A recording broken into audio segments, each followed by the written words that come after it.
एक छोटा सा बोर्ड रेहड़ी की छत से लटक रहा था। उस पर मोटे मार्कर से लिखा हुआ था, घर में कोई नहीं है, मेरी बूढ़ी माँ बीमार है, मुझे थोड़ी थोड़ी देर में उन्हें खाना, दवा और टॉयलेट कराने के लिए घर जाना पड़ता है। अगर आपको जल्दी है तो अपनी मर्जी से फल तौल ले और पैसे कोने पर गत्ते के नीचे रख दें। साथ ही रेट भी लिखे हुए हैं। और अगर आपके पास पैसे नहीं हो तो मेरी तरफ से ले लेना, इजाजत है। मैंने इधर उधर देखा, पास पड़े तराजू में 2 किलो सेब तोले, दर्जन भर केले लिए, बैग में डाले, प्राइस लिस्ट से कीमत देखी, पैसे निकालकर गत्ते को उठाया। वहां 100, 50 और 10, 10 के नोट पड़े थे। मैंने भी पैसे उसमें रखकर उसे ढक दिया। बैग उठाया और अपने फ्लैट पे आ गया।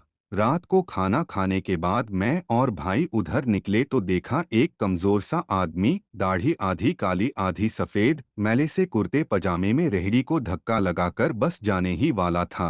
वो हमें देखकर मुस्कुराया और बोला, साहब, फल तो खत्म हो गए। नाम पूछा तो बोला, सीताराम। फिर हम सामने वाले ढाबे पर बैठ गए। चाय आई, कहने लगा, पिछले 3 साल से मेरी माता बिस्तर पर हैं, कुछ पागल सी भी हो गई हैं, और अब तो फालिज भी हो गया है। मेरी कोई संतान नहीं है, बीवी मर गई है, सिर्फ मैं हूँ और मेरी माँ। माँ की देखभाल करने वाला कोई नहीं है, इसलिए मुझे हर वक्त माँ का ख्याल रखना पड़ता है। एक दिन मैंने माँ का पाँव दबाते हुए बड़ी नरमी से कहा, माँ, तेरी सेवा करने को तो बड़ा जी चाहता है, पर जेब खाली है और तू मुझे कमरे से बाहर निकलने नहीं देती। कहती है तू जाता है तो जी घबराने लगता है। तू ही बता मैं क्या करूं। अब क्या गले से खाना उतरेगा? न मेरे पास कोई जमा पूंजी है।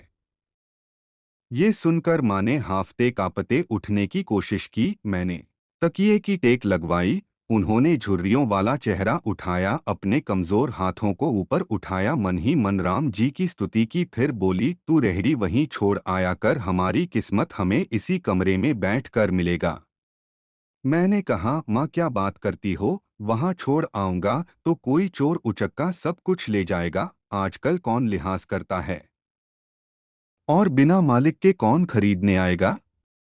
कहने लगी, तू राम का नाम लेने के बाद रेहड़ी को फलों से भरकर छोड़कर आजा, बस ज्यादा बक बक नहीं कर, शाम को खाली रेहड़ी ले आया कर। अगर तेरा रुपया गया तो मुझे बोलियो।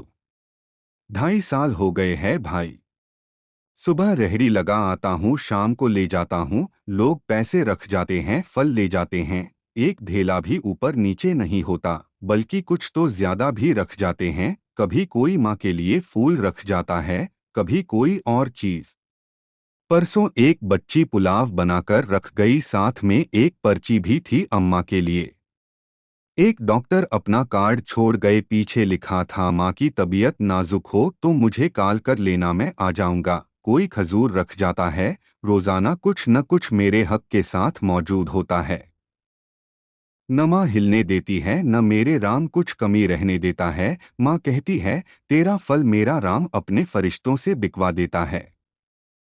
आखिर में इतना ही कहूंगा कि अपने माँ बाप की सेवा करो, और देखो दुनिया की कामयाबियां कैसे हमारे कदम